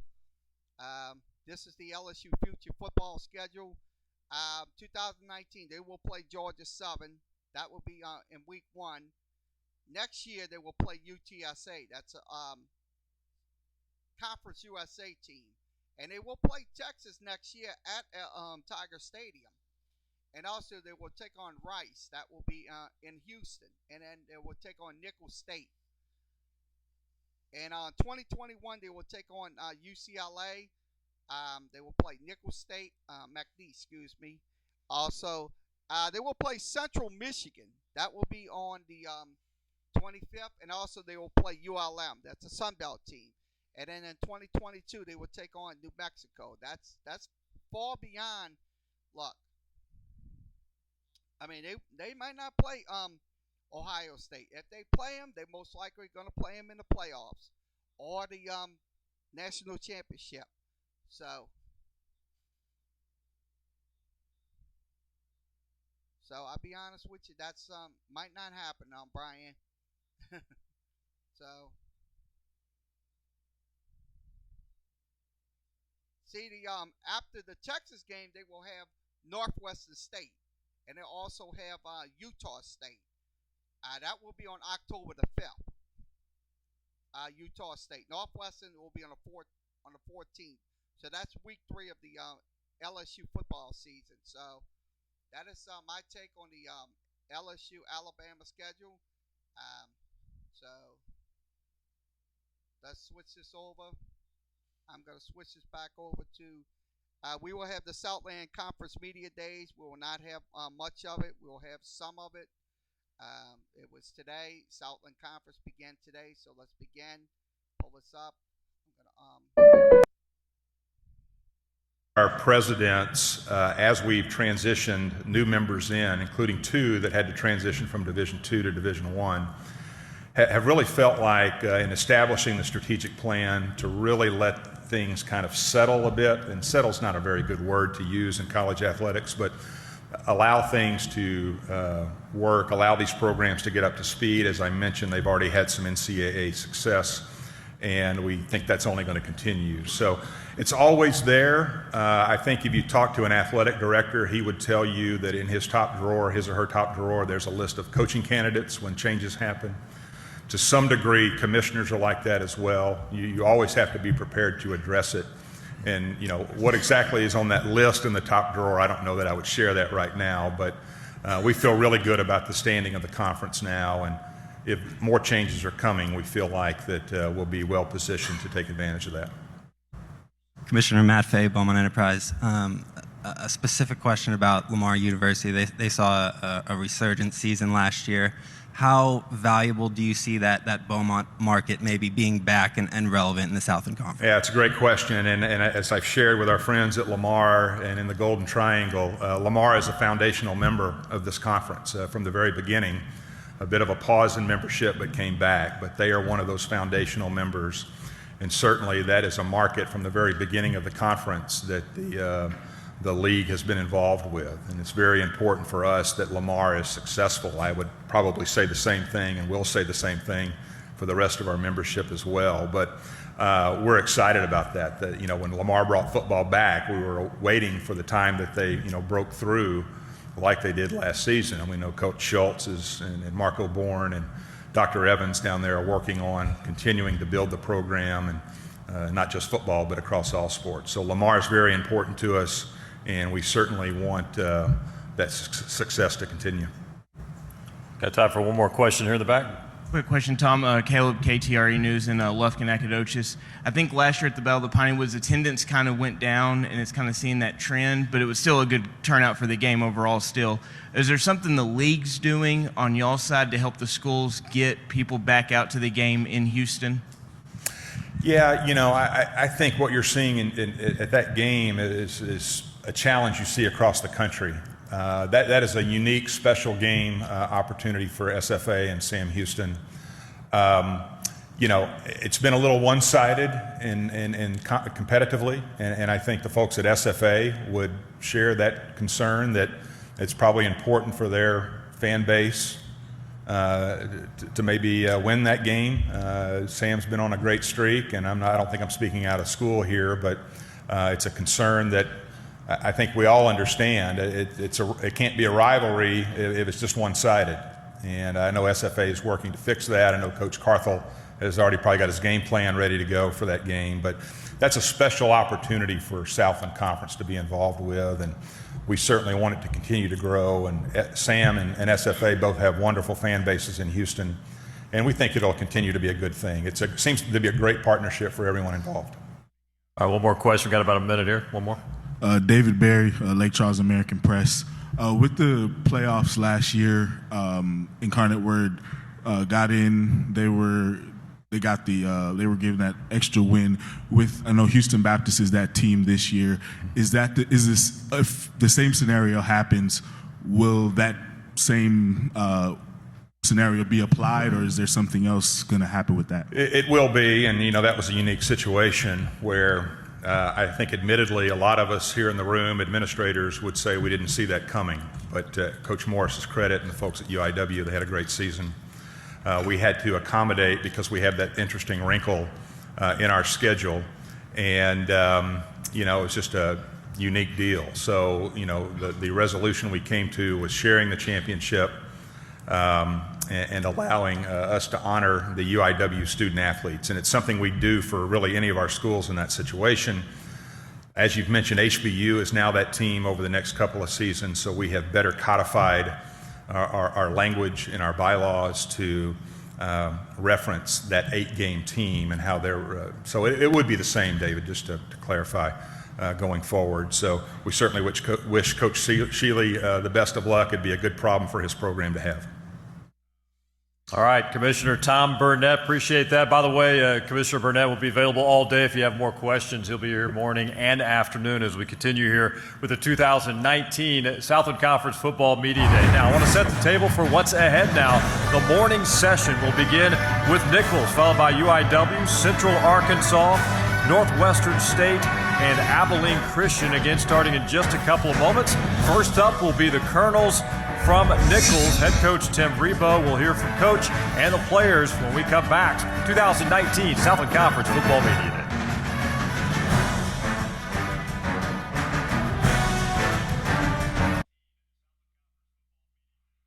Day. Had the program head in the right direction. All the culture was set, you know, from the strength and conditioning program to nutrition, just to the everyday walk of life with these kids, and to continue that too. It's, you know, you win those games. About the direction we're going, to kick this thing off, We start fall camp, we report August 1st, and like everyone else, we start August 2nd. We got a lot of work to do, a lot of individual work to do. We got some skill work to do. We got a lot of teamwork that we have to get going. But we got some competition. We have to get those guys in those battles, and we got to get some guys ready to play some games. And we have a tough 12-game schedule. You know, everybody's going to talk again about their schedule, how tough it is. But we got to take it 1 week at a time, and then hopefully you get to a point where you get to the end of the season and you get to October and November, and you're playing some meaningful games that can continue on your season. So with that, I'd like to pass it back to Randy, and anything we got to move on with. All right, sounds good, Tim. Some opening comments from Tim Rebo. Again, if you have some questions, now's the time. Raise your hand. We got a question on the left side for Coach Rebo. Hey, Coach Rebo. Robert Kraus, RCFB. You guys are considered the favorite this year in the conference. How do you handle expectations for your coaching staff? Well, you put a lot of pressure. Pressure is what you put on yourself. I would think as a coach, you know, you don't want to pick on the bottom. You don't want to maybe pick on the top, somewhere right in the middle. And if you can stay on that even keel, you know, so our guys are just going to have to do what we always do. We talked about it last year. Just block out all the distraction and all the noise and everything what people are saying about you. And that's going to be our main focus, is just our team and not worry about numbers. All right, question here in the center. Bryant Johnson, ESPN Radio New Orleans. Coach, in your 4+ years, you've maintained a mindset with this program that now is all that matters. Last week, it's irrelevant for what you're trying to accomplish moving forward. You've avoided letdowns in these last 4 years, and now your program has the highest expectations they have had in program history. How will that mindset play a big part in this season? Yeah, I think, Brian, every day is so important, and we talk about that. It's easy to get bogged down. We throw so many things at them all the time, and our focus on, and our team knows this, is being about right now. And that's where we have to be. Be where we are right now. Don't look too far ahead. Yesterday's gone. We can't do nothing about it. Don't look too far ahead. We talk about if we're working out, be in that weight room. If we're on the practice field, that's where we need to be, and that's our mindset, and that's where our focus will be. All right, again, if you have any more questions, raise your hand, and we'll get another question for Coach right here to the right. Hey, Tim. Sheldon Mickles, Baton Rouge Advocate. 4 years ago, you were the huntee, I guess, and now you're the hunted. How does it feel to be in this position? I know you just talked about pressure and stuff like that, but how do you handle being a hunted? I really didn't, because until it flashed up on the screen, I didn't know. I didn't want to know where we were going to be picked. I tried to block all that out. You know, I told one of the coaches in the back, I really appreciate that. He just put the big bullseye on us, you know. But our guys will have to be able to handle that. If you have a little success, you have to learn how to be able to handle that. And I think our guys are going to be locked in and know, you know, hopefully some guys have maybe step their game a little bit, say, hey, now this is what we have to do to get a little bit better. But, you know, you just got to stay laser focused on that one thing about what the big picture is.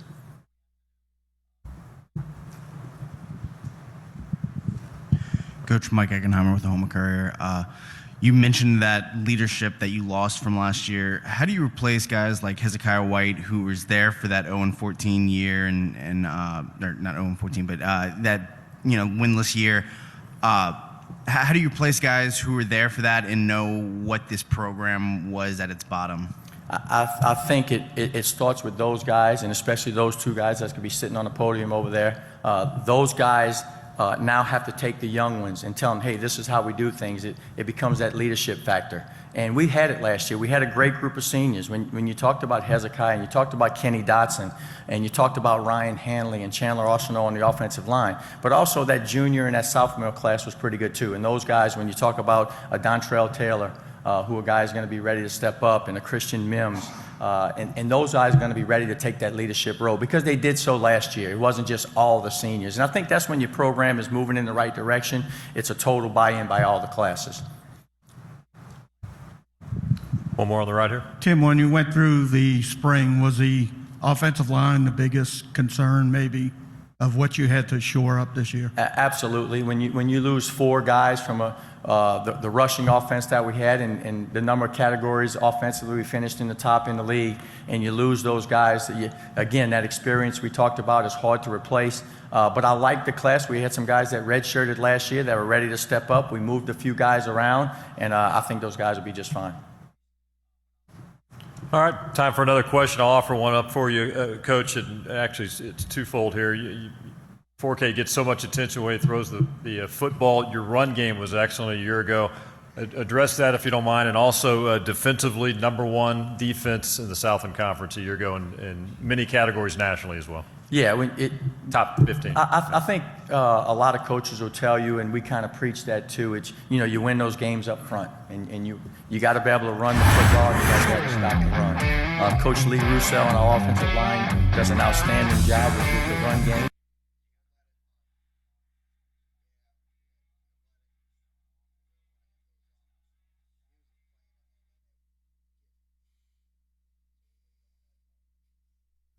Okay, unfortunately, we have to mute the due to music, so please bear with us. We'll have it on in just a few minutes.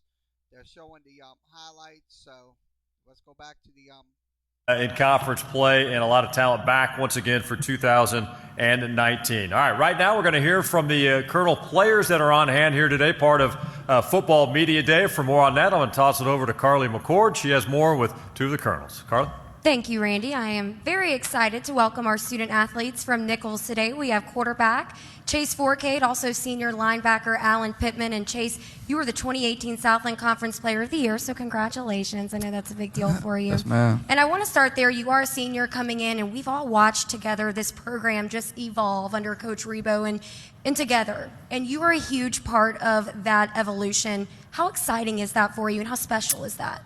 It's very exciting and very special, just from where we came from. You know, my first season we went 5-6, and the previous year they went 3-9, and just what Coach done to this program and what he said each and every year, you know, it's unbelievable. You know, he's a great coach, great person to just be around with, and you know, I can't thank him enough. But you know, we got some guys.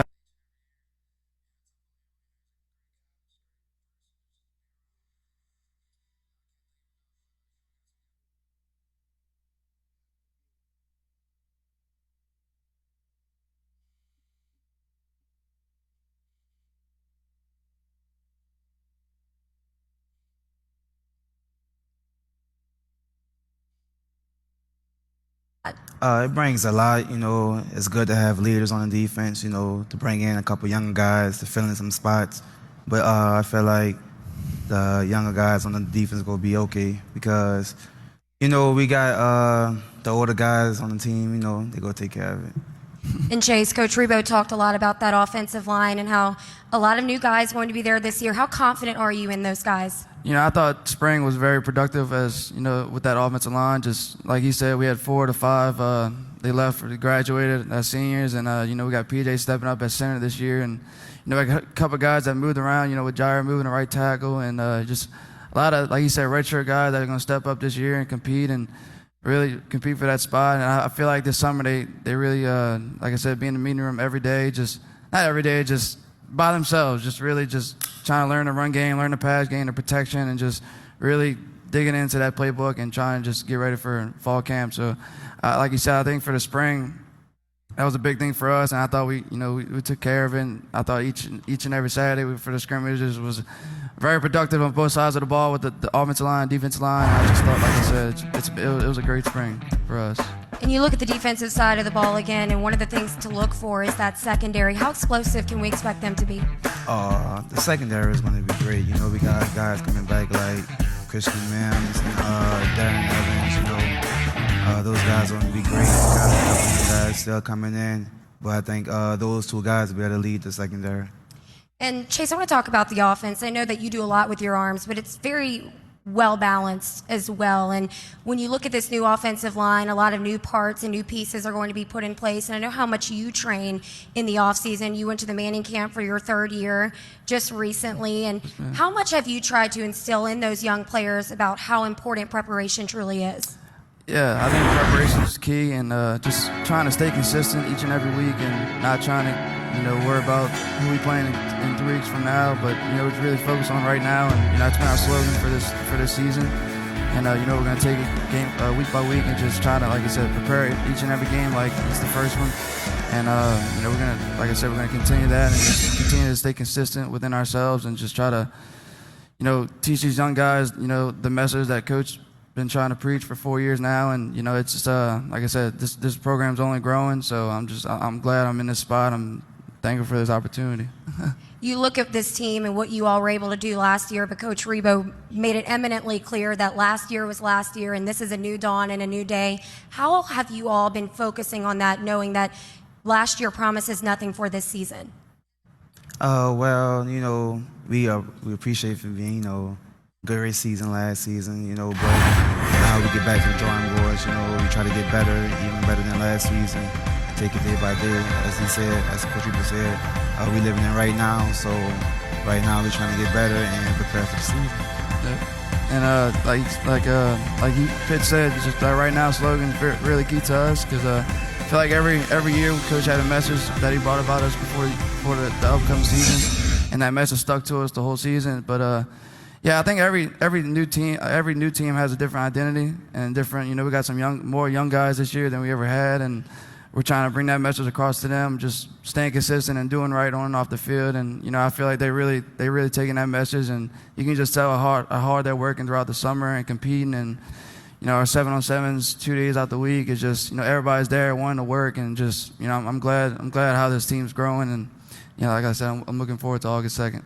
And Coach Rebo said one of his biggest focuses this past spring was really teaching you all to play as a team, not so much individual success. And I know one of the things that you do so well, Chase, and you as well, Alan, is that you both are leaders, and you lead the offense very nicely, and do the same on the defense. And what is one thing that you would say that you all focus on to make sure that it's a team mentality? I just feel like, our goal, I feel like everybody's goal is to win. And, if you don't have that winning mentality within your program or within your offense or defense, we don't want you to even come across us. But, like I said, we just really try to work hard as a team, and just, like I said, focus on each and every week and just trying to get better. Yeah, I agree with him. I think, chemistry is a big part of our team, so this year, we got all the guys together this summer, we're doing more team activities together to build the chemistry, and that's just going to take us even farther. As seniors, you all have grown a lot in this program as individuals and as athletes, and it has been a pleasure covering your team, and it has been a pleasure to see both of you grow. What is one thing that you hope to leave a mark on in this program? I think just being better than the previous year. That's been a goal for myself and everybody else on the team, is that, we went 9-4 last year. We went second round of playoffs, but that's not our main goal. And, our goal going in was, my freshman year, sophomore year, was just to win games, win home game, win the state. Now eventually it's, I think getting to the playoffs and eventually win a national championship. That's our goal, I feel like, as a team, and that's what we're working hard for. And like I said, we're going to take it week by week and focus on it right now, of course. But that's our goal going in. Yeah, going off what Chase said, I think we should. I think we just want to win. Keep winning. Like, that's our main goal, just to keep on week by week, just to keep winning.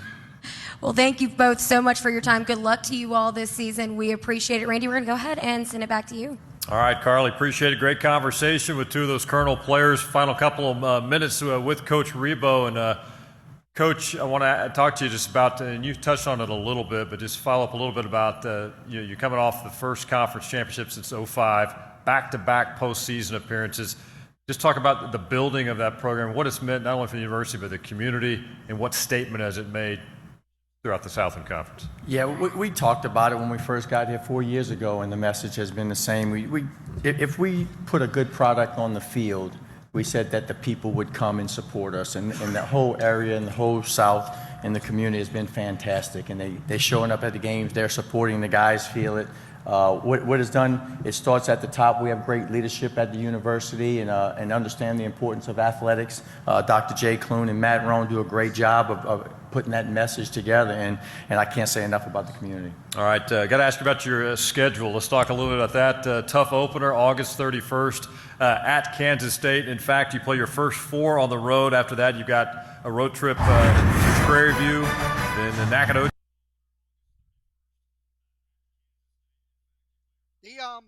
The Nickel schedule is going to be very complicated. They have August 31st. They have Kansas State. They also have Prairie View A&M. They will have.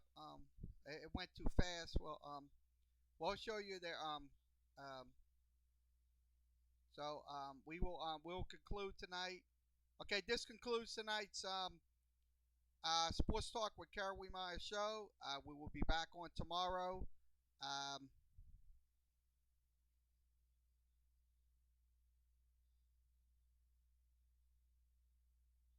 We'll be back on tomorrow, um, 11 o'clock or maybe 7 o'clock, depending on how depending that's how we're gonna do it. So we will have it tomorrow. We will replay the Southland Conference again. All the American Conference, the SEC is now concluded, and we will have the like I said, we'll have the Southland Conference all the way through. So please come in. Thanks for coming in tonight and watching the show. Like, share, and subscribe. If you want to share this video, you can share this video. For the Facebook users, you can go to facebook.com/Kerry.Wehmeyer.75, and you can share it with your friends. Also, you can follow me on once again on Instagram. That is Sports Talk. Just put the underscore under it and 2505. Also, you can follow me on Sports Talk 78 on WordPress. Also, you can follow me on Reddit. That is reddit.com/LSU/Tulane. So put the underscore below it. Also, you can follow me on Tumblr. That's at Sports Talk 78. And also, as always, you can follow me on the Facebook page, which is Sports Talk with Kerry Wehmeyer. You can follow me at facebook.com/KLW. That's KLW. You got to put my middle initials, 782540. That's 782540. Or you can follow, you can just search my name, Kerry Wehmeyer, and you'll be able to get the 2 pages. So that's a whole bunch of ways you can follow me on the social media platforms. So we will go ahead and conclude tonight. I hope everybody has a good rest of their Thursday evening. So we'll be back on tomorrow. For everybody else, have a good evening. And once again, thanks for watching.